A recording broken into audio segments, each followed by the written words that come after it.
Scotland plans to launch a trial 4-day workweek. The decision was the culmination of a campaign promise made by the ruling Scottish National Party. Workers will have their hours reduced by 20%, but won't suffer any loss in compensation. The programme will be funded by the SNP with a £10 million fund, $13.8 million US. The monies will be used to experiment with the abbreviated workweek.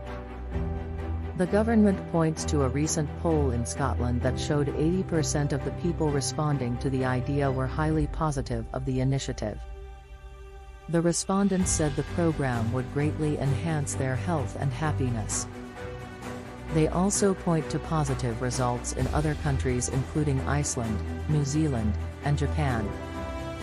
Some Scottish businesses have already started their own truncated workweeks. Glasgow-based UPAC Group recently said its employees will enjoy a 4-day week with the same salary after running a successful pilot program. Edinburgh-based Orocco similarly elected to implement a 3-day weekend with the support of their employees. A number of other companies and countries have experimented with this type of work model.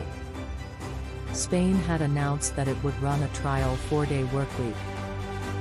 The Spanish government agreed to a 32-hour workweek over 3 years without cutting workers' compensation. The pilot program, similar to what Scotland is doing, intends to reduce employers' risk by having the government make up the difference in salary when workers switch to a 4-day schedule. Japan is following Spain's lead. The country is considering implementing a 4-day workweek.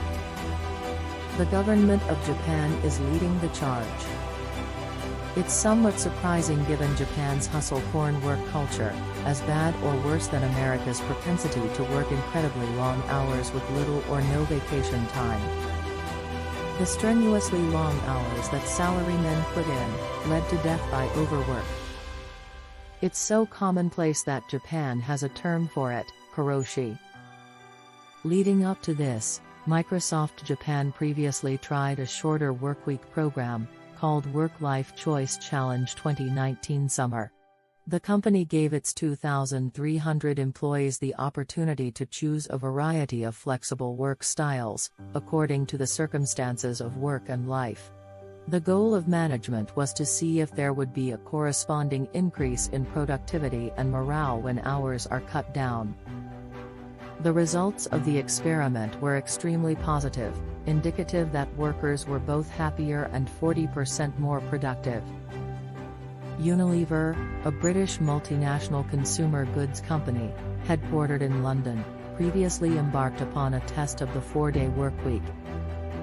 The food and consumer staples giant chose New Zealand as the test case location. This study is the natural progression of experimenting with different types of work and life accommodations at the company. The employees will be compensated for a full 5 days, although they're only working for 4.